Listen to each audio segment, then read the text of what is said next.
अस्सलाम वालेकुम, this is Mohammad Iqbal भाबाहर। आज की तारीख में हम इन्वेस्टमेंट बेसिक रूल की तीसरा उसूल पढ़ने वाले हैं, विच इज़ वेरी इंपॉर्टेंट। और ये सबसे पहले होना चाहिए, यानी कि सबसे पहले से मुराद ये है कि जब भी आप इन्वेस्टमेंट कहीं कर रहे हो ना, तो इस रूल को आप इग्नोर नहीं कर सकते। और मैंने देखा है जो लोग इस रूल को इग्नोर कर देते हैं वो हमेशा जो है वो रो रहे होते हैं और उनका सारा सरमाया भी डूब जाता है। और ये वो लोग होते हैं जो बेचारे बड़े नाइव होते हैं, जिनको दुनिया की समझ लें कि निटी गिरिटी और लोगों के ऊपर का जो शक्ल है वो नज़र नहीं आ रही होती। तो ये वो लोग होते हैं जो कि नाइव लोग होते हैं, या मैं एक तरह से ये भी कहूँ कि ज़्यादातर मैंने इन लोगों के अंदर एक करेक्टरिस्टिक देखी है जो कि नहीं होनी चाहिए, और वो होती है ग्रीडी पना इनके अंदर होता है, लालच होती है। और ये लालच में आके कि यार हमारा भी एक एसेट हो जाए, हमारी भी एक चीज़ हो जाए, ये इस पर्टिकुलर चीज़ को इग्नोर कर देते हैं। हालांकि बाज़ औक़ात हमारे इसी मुल्क में, पाकिस्तान के अंदर बहुत सारे इदारे ये काम कर रहे हैं, और जो गवर्नमेंट के इदारे हैं वो उन पब्लिक को बाकायदा डेली के हिसाब से या फ्रिक्वेंटली न्यूज़पेपर्स के अंदर एडिटोरियल्स आते हैं, न्यूज़पेपर के अंदर गवर्नमेंट की तरफ से इश्तहारात आते हैं, उनकी वेबसाइट्स के ऊपर एडवर्टीजमेंट होती है कि आप इस तरह की इन्वेस्टमेंट्स जो हैं इससे आप दूर रहें। और लोगों का एक चीज़ के अंदर पैसा डूबता है, उसके बाद लोग वही हरकत दोबारा करके सेम चीज़ के अंदर जो कि डिफरेंट वे में आ रही होती है उसमें दोबारा इन्वेस्टमेंट करते हैं, दोबारा पैसा डूबता है।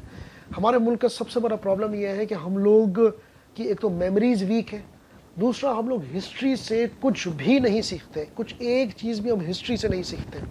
उस वजह से हम, और ख़ास तौर पे इस प्रिंसिपल को हम इग्नोर करते हैं। और मेरा पर्पस ही इस पूरी सीरीज़ का ये है कि आपको एजुकेट कर सकूं, और चूंकि इस प्रिंसिपल से हम इग्नोर कर रहे होते हैं अपने आप को, तो हम आगे नहीं बढ़ सकते। और वो क्या चीज़ है?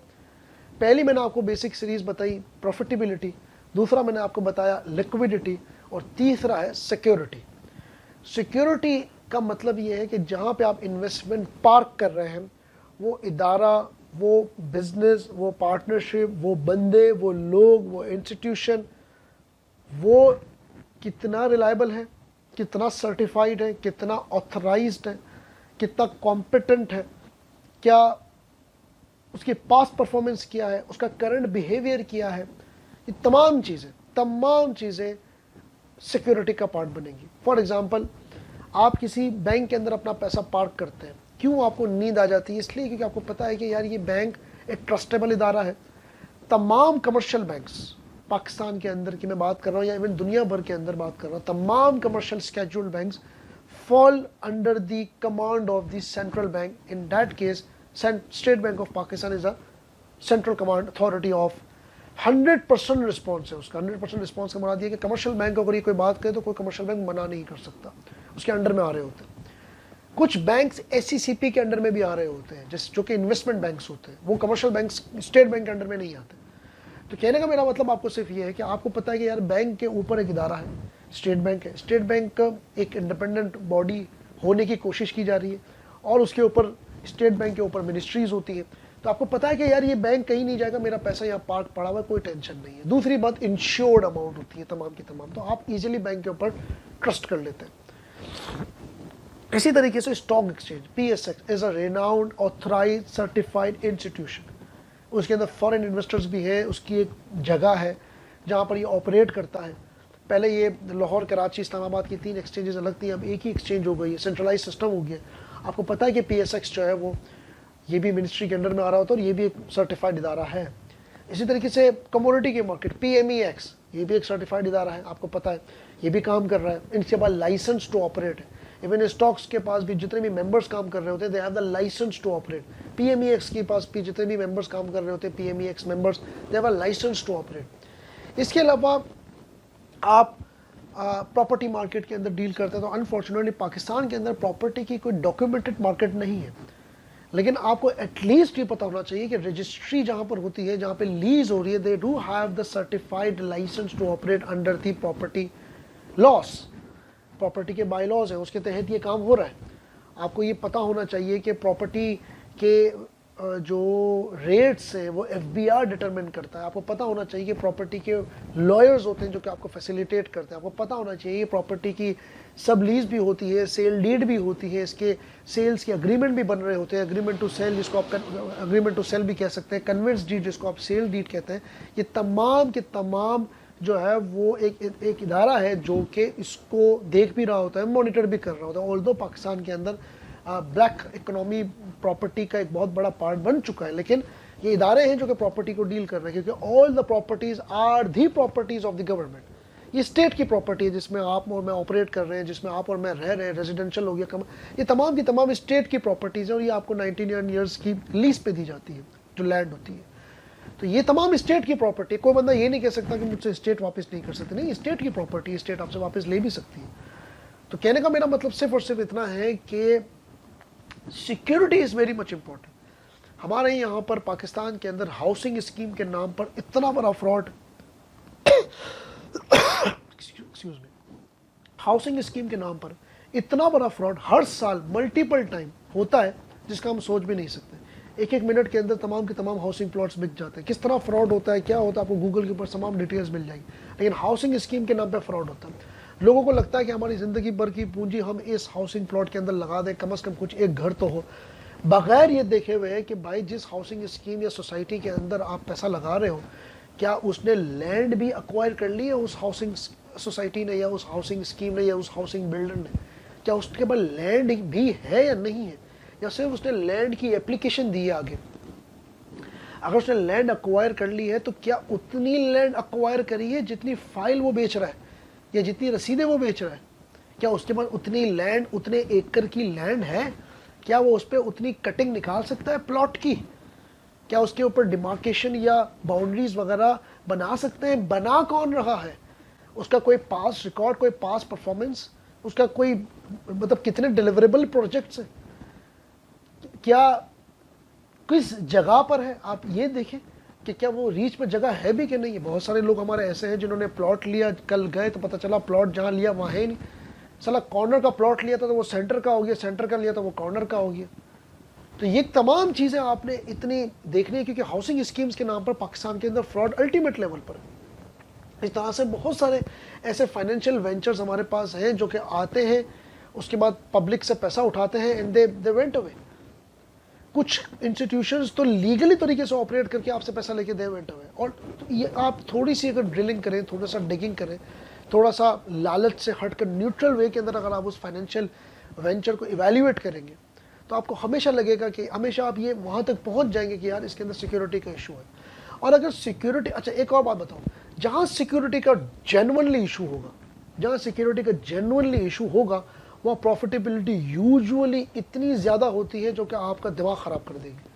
तो जहाँ प्रॉफिटेबिलिटी ज़्यादा होना, कि देखिए ना, कोई भी बंदा मार्केट से ऊपर आपको रिटर्न नहीं देखेगा। एक हद तक मैं समझता हूँ कि टू अट्रैक्ट द इन्वेस्टर आप एक मार्केट रेट ऊपर रख सकते हो कि यार ठीक है मैं आपको इतना परसेंटेज रिटर्न दे दूंगा। एक है, फॉर एग्जांपल पाकिस्तान के अंदर अभी 16% का इंटरेस्ट रेट चल रहा है। अगर मैं इसको साल से डिवाइड कर दूं तो 10 महीने का अगर मैं साल ले लूँ तो कोई 1.6 बन गया, लेकिन यूजुअली 1.6 इदारे दे नहीं रहे होते, 1.2 से लेकर 1.4 तक आपको इदारे दे रहे होते हैं।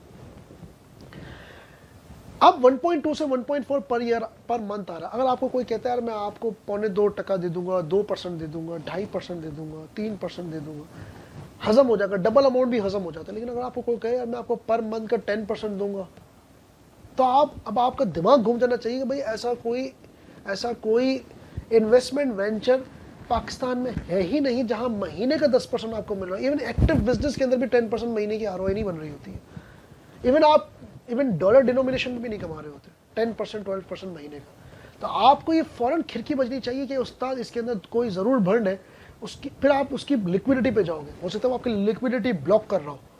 अच्छा, यूजुअली मैंने अपनी ज़िंदगी में पर्सनली देखा है कि जहाँ फ्रॉड होता है वहाँ प्रॉफिटेबिलिटी हाईएस्ट होती है, जो दिमाग ख़राब करने के लिए काफ़ी होती है। चूँकि लोगों को फाइनेंशियल एजुकेशन नहीं होती और वो ग्रीड में आ जाता है कि ठीक है यार अब डूबेगा तो क्या डूबेगा।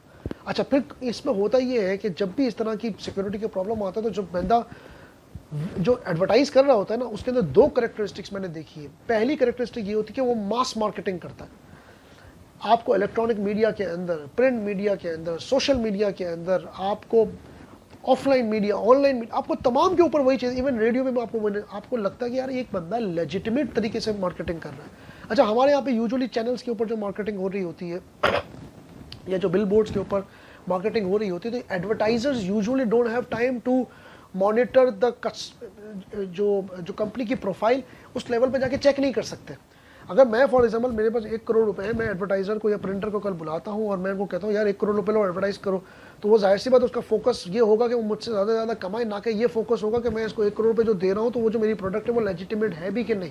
If they will not be concern, यहाँ पे तो इस तरह की फाइनेंस ना कोई इदारा इस तरह का है जो एडवर्टाइजर्स को चेक एंड बैलेंस कर रहा है, और अगर चेक एंड बैलेंस कर भी रहा होगा तो लगने के बाद कर रहा होगा। तो यूजुअली इनकी एक कैरेक्टरिस्टिक ये होती है कि मास मार्केटिंग करते हैं। मास मार्केटिंग आप करोगे तो यूजुअली टारगेट ये होता है कि 3% से 5% का बंदा, यानी कि 100 की लीड्स आए तो 5% तो गिरा। तो मास मार्केटिंग करने आपके पास कोई समझ लें कि कोई 10-15 लाख की लीड्स आ गई तो उसका 5% लगा ले, इतना बंदा तो 100% हुक पे आ गया। तो ये मास मार्केटिंग करते हैं जिससे लोगों का ये परसेप्शन बनता है कि यार ये हर जगह एक एडवर्टीजमेंट हो रही है तो एक अच्छा ग्रुप है पीछे। पहला हुक ये होता है, और यूजुअली हमने देखा है कि ये सिर्फ हुक होता है।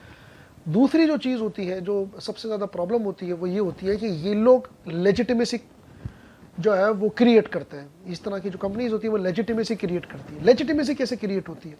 फॉर एग्जांपल किसी सेलिब्रिटीज़ के साथ मैंने तस्वीर खिंचवा ली, किसी ऐसे नोन सेलिब्रिटी के साथ मैंने तस्वीर खिंचवा ली, किसी ऐसे नोन मिनिस्टर के साथ मैंने तस्वीर खिंचवा ली। अब मेरी मिनिस्टर के साथ तस्वीर आ गई तो आप कहेंगे कि यार ये इसकी मिनिस्टर के साथ तस्वीर आई तो जाहिर सी बात है कि लेजिटिमेट बंदा है।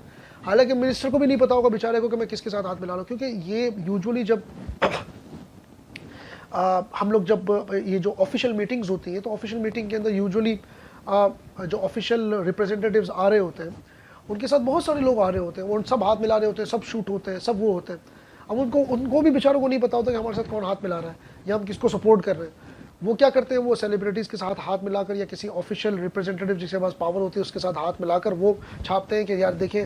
और कभी कभार तो ये लोग इतने इन्फ्लुएंशियल होते हैं कि उन्हीं की ओपनिंग सेरेमनी के अंदर इनको इनवाइट करते हैं, क्योंकि 2-4 मुलाकातें हो गई होती हैं तो चलो उनको भी समझ आ रहा होता है कि हाँ ठीक है यार ये एक लेजिटिमेट ग्रुप है, तो चले भाई आप इनके साथ मुलाकात कर लेते। और ओपनिंग सेरेमनी में उन्हीं को इन्वाइट कर दिया, उसी से हाथ से फीता कटवाया, तो चलो पब्लिक को और लेजिटिमेसी मिल गई कि यार 100% इसका प्रोफाइल ठीक है।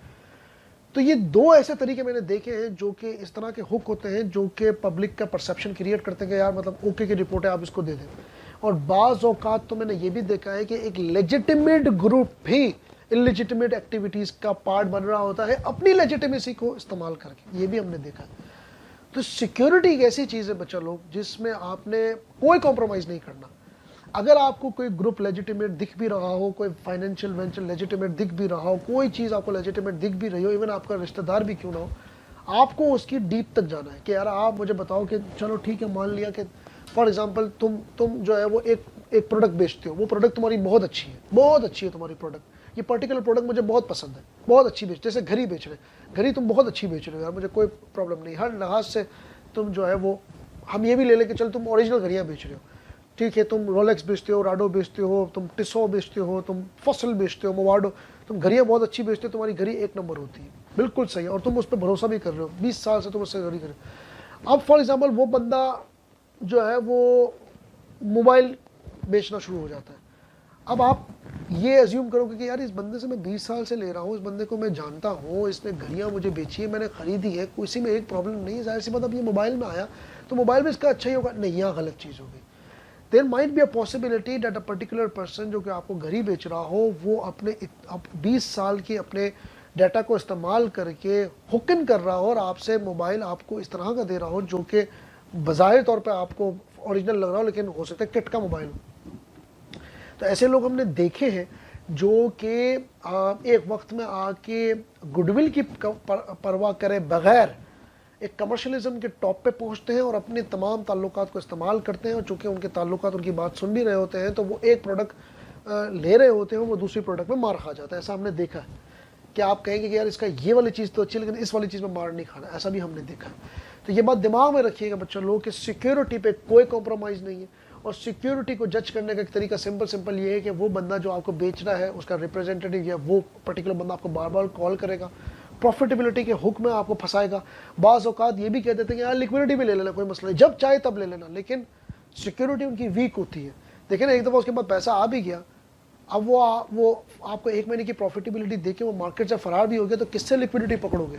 तो सिक्योरिटी के ऊपर कोई कॉम्प्रोमाइज़ नहीं है, कोई कॉम्प्रोमाइज़। दूसरी बात, जिससे भी डीलिंग करें बिजनेस के हवाले से, इन्वेस्टमेंट के हवाले से, एवरीथिंग शुड बी रिटन।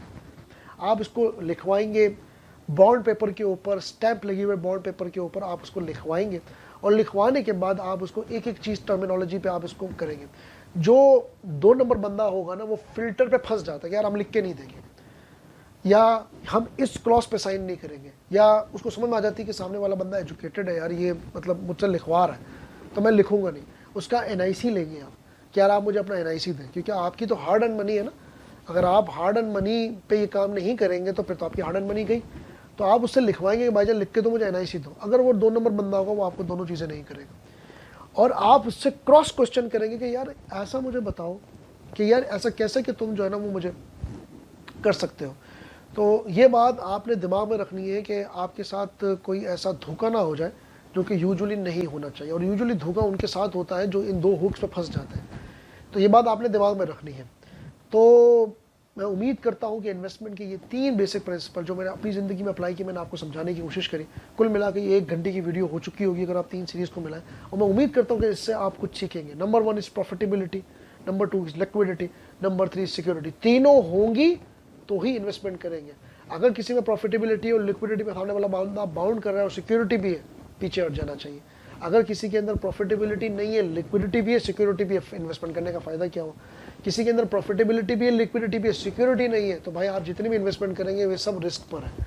तो ये बात आपने दिमाग में रखनी है।